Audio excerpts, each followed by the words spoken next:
आज मैं दिल्ली में मौजूद हूँ और विधानसभा दिल्ली का चुनाव आयोग ने ऐलान कर दिया है 5 फरवरी को वोटिंग होगा और 8 फरवरी को नतीजा आएगा। आज हमारे साथ दिल्ली की जनता, मैं दिल्ली की जनता से पूछना चाहता हूँ, क्या दिल्ली की जनता परिवर्तन करेगा? बिल्कुल जी बिल्कुल, इस बार परिवर्तन सुनिश्चित है। हर हालत में इस बार परिवर्तन है, हाथ की वापसी है। हाथ की वापसी है? जी जी बिल्कुल वापसी। तो केजरीवाल क्या करेगा, भारतीय जनता पार्टी क्या करेगा? भारतीय जनता पार्टी तो दौड़ में ही नहीं है। वो तो पिछले 2 चुनावों से आपको पता ही है कि दौड़ में ही नहीं है। एक बार 3 सीट, एक बार 8 सीट, बिल्कुल दौड़ से अब वो बची कुची भी बाहर हो गई है। कांग्रेस का जो वजूद खत्म होने को हो गया था, वही वजूद अब वापस पा रहा है। अब हमने जाके गलियों में देखा है, पीछे दिल्ली न्याय यात्रा भी निकली थी, उसमें जब 70 की 70 विधानसभाओं में जाके जो न्याय यात्रा निकली है, तो लोग निकल के घरों से बाहर आए। जब उन्होंने देखा कि कांग्रेस के आगे लोग बढ़ के हमारे सामने आ रहे हैं, तो लगातार लोग जुड़े उनके साथ से। कांग्रेस की वापसी हर हालत में है ही है, 100% है। हाँ, मोदी जी कहते हैं कि हमने विकास किया दिल्ली का, और केजरीवाल भी कहते हैं कि हमने विकास किया है। तो दोनों दावा करते हैं, एक बोलते हैं 2100 देंगे महिला को, एक बोलते हैं कि 3000 देंगे, और कांग्रेस पार्टी कहती है कि हम 2500 देंगे। ये तीनों में से सच्चाई किसकी दिखती है आपको? देखिए, सच्चाई तो खैर जो अगर सत्ता में आ जाती है, बीजेपी ने इस तरह के वादे तो पहले भी करे थे, जबरदस्त वादे करे थे उन्होंने। महाराष्ट्र में भी करे और उससे पहले राजस्थान में भी करे, 450 का सिलेंडर दे देंगे। क्या आज तक वो सिलेंडर दिया? यूपी चुनावों से पहले बोला था हर होली दिवाली आपको 1 सिलेंडर मुफ्त दिया जाएगा। क्या वो होली दिवाली पे सिलेंडर मुफ्त दिया? नहीं दिया। उत्तराखंड में भी यही उन्होंने घोषणा करी थी, उत्तराखंड में दिया? नहीं दिया। अब आती है केजरीवाल साहब की बात। उन्होंने पंजाब में घोषणा करी थी 1000 रुपये महीना हम आपको देंगे। क्या 1000 रुपये महीना पंजाब में दिया? 34 महीने पंजाब की सरकार को बने हुए हो गए। 34 महीनों में कोई सा भी एक महीना ऐसा है कि उन्होंने 1000 रुपये दिया हो? नहीं दिया। अब कांग्रेस की बात करते हैं। कांग्रेस ने कर्नाटका में वादा करा था जी कि हम किसानों का ऋण माफ करेंगे। 2-2 लाख रुपए का ऋण जो है किसानों का माफ कर दिया कर्नाटका में। उसके बाद उन्होंने कहा हम हर एक को उसमें 1000 रुपये देंगे। कर्नाटका में वो योजना शुरू हो गई। तेलंगाना में वादा करा फ्री बस यात्रा का, वो योजना शुरू हो गई। हिमाचल में वादा करा था कि सेब व्यापारियों का जो है उत्थान करा जाएगा, सेब व्यापारियों के लिए मंडी वापस पुनर्स्थापित करी जाएगी, जो कि अडानी के द्वारा बिल्कुल खराब कर दी गई थी। वो उन्होंने दोबारा उसको रिस्टोर कर दिया। हर चीज़ पे जो वादा करा उस वादे पे खरे उतने हैं। तो जाहिर सी बात है दिल्ली की जनता दोबारा से कांग्रेस पे यकीन करेगी। उन्हें पता है अगर ये वादा कर रहे हैं तो देंगे भी।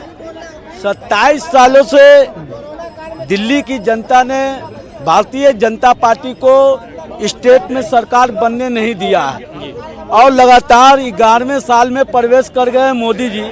देश में हुकूमत है, फिर भी दिल्ली पूरी जाम रहती है। जी देखिए, दिल्ली की जो कानून व्यवस्था है वो एलजी साहब के हाथ में है। एलजी साहब के अंडर में दिल्ली पुलिस आती है, दिल्ली ट्रैफिक पुलिस आती है। लेकिन दिल्ली ट्रैफिक पुलिस हुई या दिल्ली पुलिस हुई, सुनने को इस मामले में कोई तैयार नहीं है। तमाम मुद्दों पे आज मैं देखता हूँ हमेशा अखबारों में अक्सर एलजी साहब का आता है। संगम विहार में दौरा कर रहे होते हैं, किराड़ी में दौरा कर रहे होते हैं, बारापुला पुल पे दौरा कर रहे होते हैं, हर जगह के वो दौरे कर रहे होते हैं। यहाँ गंदगी है, वहाँ गंदगी। जो सरकार के काम है वो एलजी साहब करते नजर आते हैं, जो एलजी साहब के काम है वो करते वो नजर नहीं आते। दिल्ली की कानून व्यवस्था एलजी साहब के अंडर में आती है, उस पर उनकी कभी कोई प्रेस कॉन्फ्रेंस नजर नहीं आएगी, कभी उनके कमिश्नर साहब के साथ कोई मीटिंग आपको नजर नहीं आएगी, कभी कमिश्नर साहब के साथ वो बैठे हुए गुफ्तगू करते हुए नजर नहीं आएंगे कि कल हमने दिल्ली की कानून व्यवस्था के बारे में कमिश्नर साहब से बैठ के बातें करी। अभी परसों ही आपने संगम विहार में देखा 1 घंटे तक लगातार गोलियां चली हैं। दिल्ली की कानून व्यवस्था का हाल देखिए। और रही बात दिल्ली की ट्रैफिक की व्यवस्था का हाल, हर जगह तमाम वैध अवैध वाहन जो है लगातार सड़कों पे दौड़ रहे हैं, उनको कोई रोकने टोकने वाला नहीं है। आप मंथली दीजिए और अपनी गाड़ी चलाइए। अभी ये दिल्ली नेताजी सुभाष मार्ग है, ई रिक्शा इस पे बैन है, 24 घंटे ई रिक्शा इस पे बैन है, लेकिन उसके बावजूद भी धड़ल्ले से चल रही है। क्यों चल रही है? मंथली जाती है, उस पर कभी कोई मुंह नहीं खोलेंगे, सीधी सी बात है। और इसी तरह पूर्वी दिल्ली में एक महाराजा अजमेर सिंह मार्ग है, पटपड़गंज मार्ग है, उस पर 24 घंटे ई रिक्शा का बैन है, परिचालन धड़ल्ले से दौड़ती है। ट्रैफिक पुलिस वाले खड़े हुए उनका चालान काट रहे होते हैं, जो बिना हेलमेट पहने हुए, उनका फौरन चालान काट देंगे, उन्हें फौरन रोक लेंगे हाथ देके। लेकिन रिक्शा वाले रेड लाइट तोड़ते उनकी आंखों के आगे से निकल जाएंगे, उस पर कोई ध्यान नहीं देते। तो जो जाम इस वजह से होता है क्योंकि जब कानून व्यवस्था आप नहीं करोगे ढंग से, जो चीजें बैन है उन्हें बैन करो, जो चीजें नहीं चलने वाली उन्हें चलाओ, लेकिन ना मंथली कौन देगा फिर?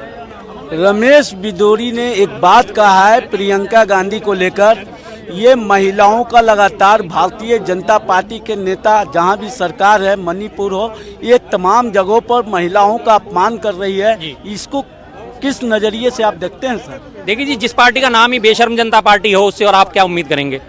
जिस पार्टी का नाम ही बलात्कारी जनता पार्टी है, उससे आप क्या उम्मीद करेंगे? दिल्ली के चांदनी चौक में मौजूद हूँ, जनता से जानने का कोशिश किया कि दिल्ली में 5 फरवरी को वोटिंग होना है और 8 फरवरी को नतीजे आने हैं। जनता से जानने का कोशिश किया कि किसकी सरकार दिल्ली में बनने जा रही है, कांग्रेस पार्टी, आम आदमी पार्टी या भारतीय जनता पार्टी। जनता का करीब कहना है कि आम आदमी पार्टी, मगर कुछ लोग का कहना है कि कांग्रेस पार्टी और कुछ लोगों का कहना है कि भारतीय जनता पार्टी। यह हमारा वीडियो आपको कैसा लगा, ज़्यादा से ज़्यादा हमारे चैनल को सब्सक्राइब करें, कमेंट बॉक्स में कमेंट करें। जय हिंद, जय भारत। 8 बजे तक हम घर में